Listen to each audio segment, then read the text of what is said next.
Namaste. I am Bharat Singh Thapa, Assistant Professor of Tirubani University.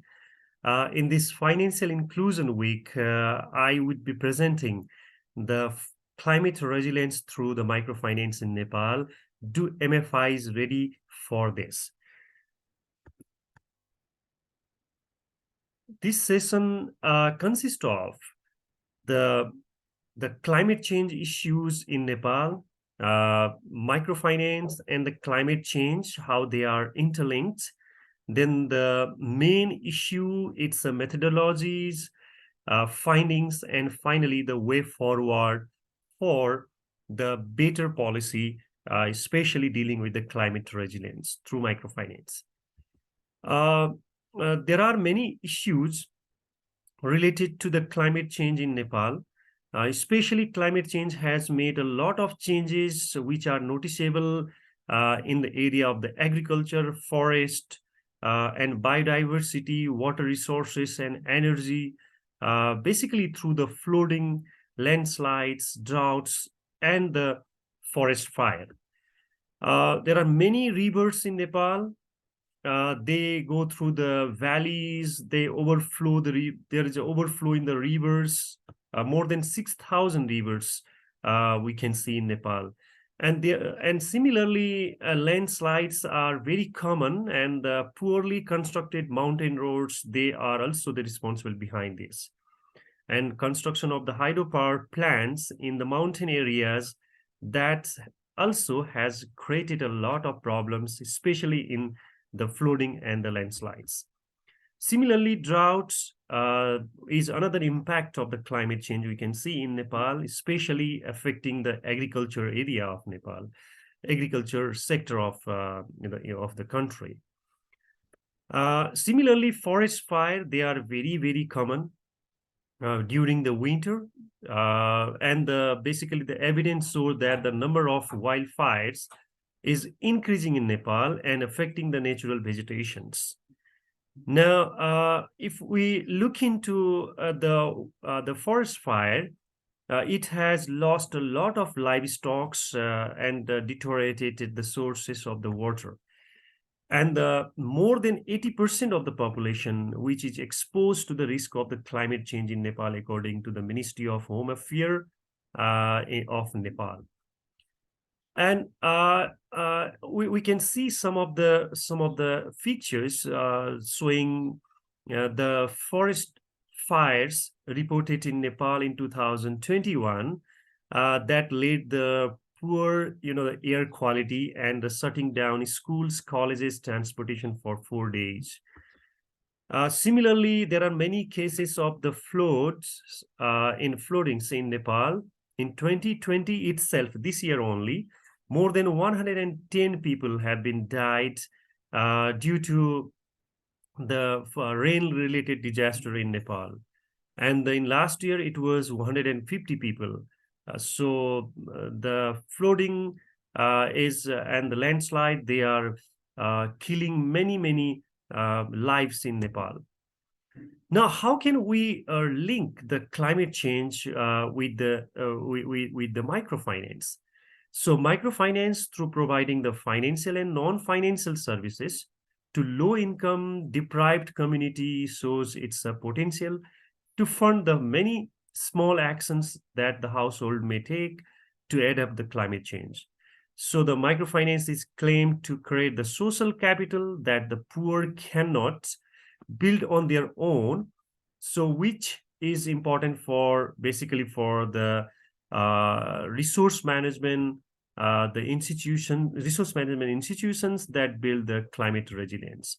Now we can see three different types of the products offered by the microfinance institutions, especially dealing with the climate resilience. They are credit, other support services, environment-related support services, credit including the asset acquisition loans, eco-friendly house loans, green energy loan, resilience farming, services like including the eco-friendly solutions, weather information via mobile, and the risk management, for example, disaster insurance, agri insurance, flexible loan repayment. Now, there are major two questions on this background that are going to be addressed by this research. The first one is that how microfinance institutions of Nepal how they are responding to the climate change issues right now at present, and what is the intention of the CEOs of microfinance institutions toward the climate resilience in Nepal. Basically, two methodologies have been adopted. The first one is the portfolio assessment.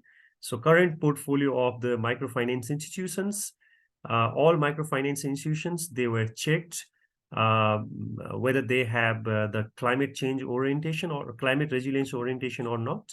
And the second methods that I adopted was about the personal interviews. So I took the interview among the 8 CEOs uh, of the oldest and the emerging MFIs of Nepal in terms of the assets portfolio, loan portfolio, and the growth, and asked 6 questions related to the climate resilience by the microfinance. Uh, Now, here are the findings. In assessing the portfolio, basically, the portfolio consists of the agriculture, service industry, small and cottage industry, wholesale lending, and other type of the loan portfolios. From 2017 to 2020, it was found that the investment or their lending in the in agriculture has been increasing slightly, and it's around 45% of the total lending in the agriculture, which normally we assume as a climate resilience loan for the microfinance, but it is not exactly the same, because if you look into this pie chart showing uh, the the distribution of this agriculture loan, many of the agriculture loan, most of the agriculture loan, like 37% of the agriculture loan goes to the animal husbandry and slaughtery houses. Similarly, 24% other agriculture and agro services, then 21% the crops, vegetable 9%, cash crop 2%, fruits almost zero, means like less than 1%, and fish related 1%, beekeeping less than 1%, and poultry is less than 1%. Poultry is 6%. Sorry. So this is how the agriculture loans is distributed.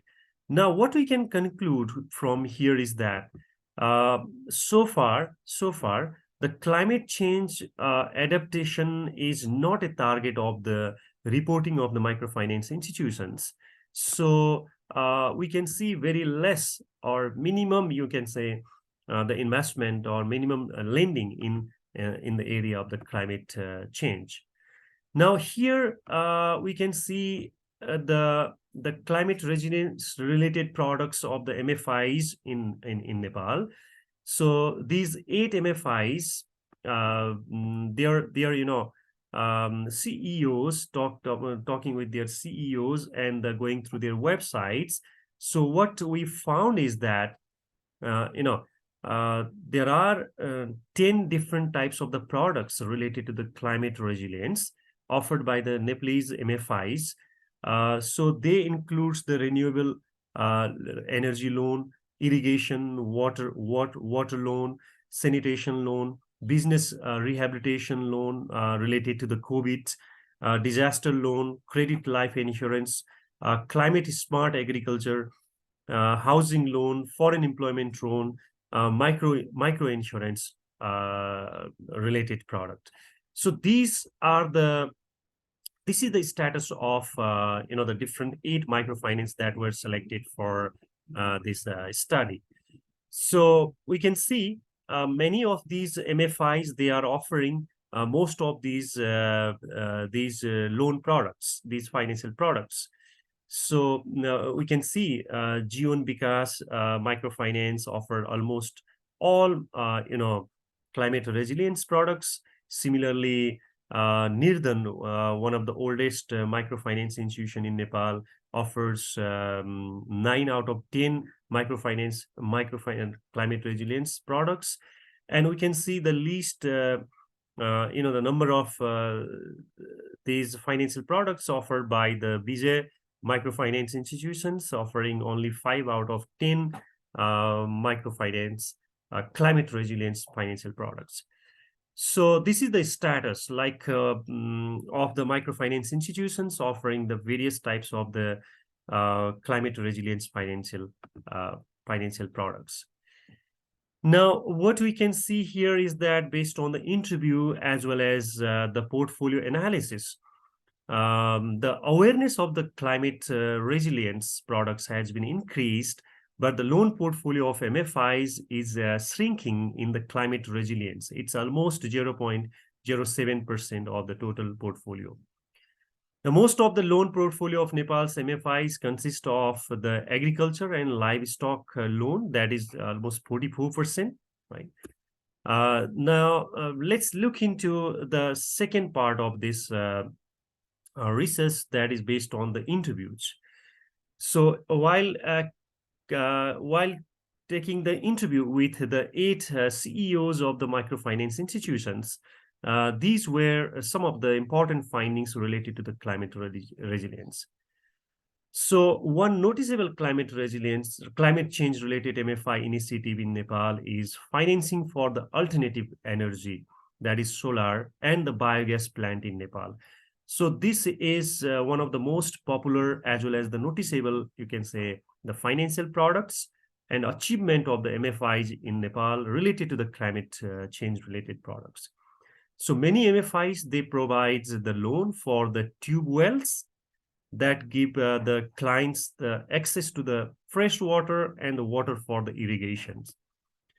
And lack of organized effort in the climate resilience is obvious in the context of Nepal. So it is only a small project, not a part of the organization's business model. Sometimes it looks like the fulfilling the requirements of the the regulatory provision or some, you can say the development agencies. So regulatory provision of maintaining the corporate social responsibility and the client protection fund, General Reserve has basically stimulated MFIs to think about the environment and the climate change. The social works like the health, education, drinking water, sanitation, women's health rights, plantation extra are gaining popularity among the MFIs.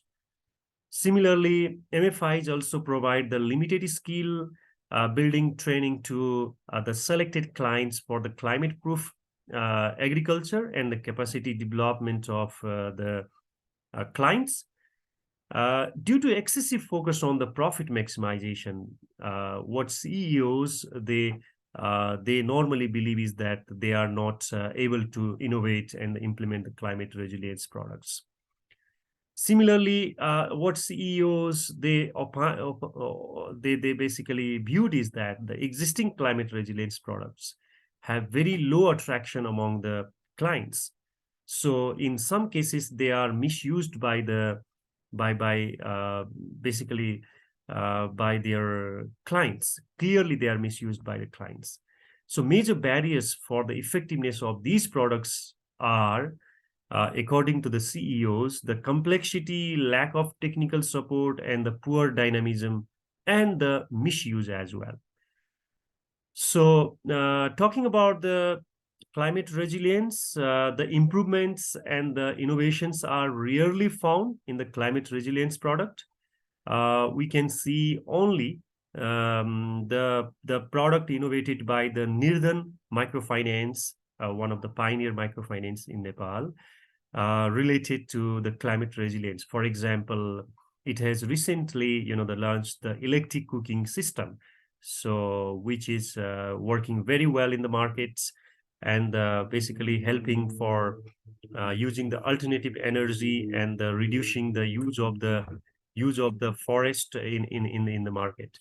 CEOs basically showed that the willingness to adopt the climate resilience products, but are compelled to generate the high profit with the traditional product in two competitive environments.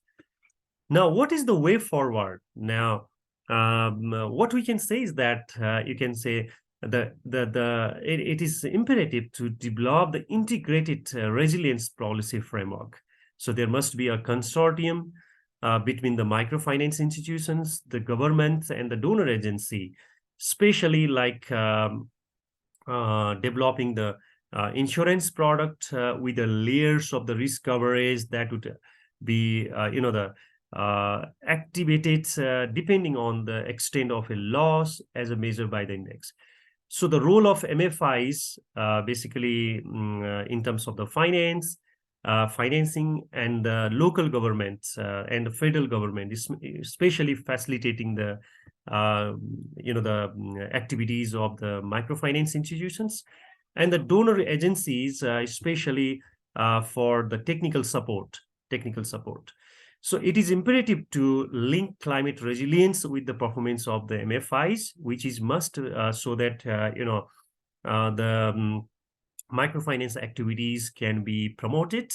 And the NRB, Nepal Rashtra Bank, which is the regulator and the Central Bank of Nepal, should make it mandatory basically to microfinance institutions, especially in reporting their progress in the area of the climate resilience financing. In order to drive the MFI's business practice in this direction, policymakers shall set up the incentives and the capital constant by the policy measures. So with this, I would like to end my presentation. Thank you very much. This Financial Inclusion Week. Thank you and namaste.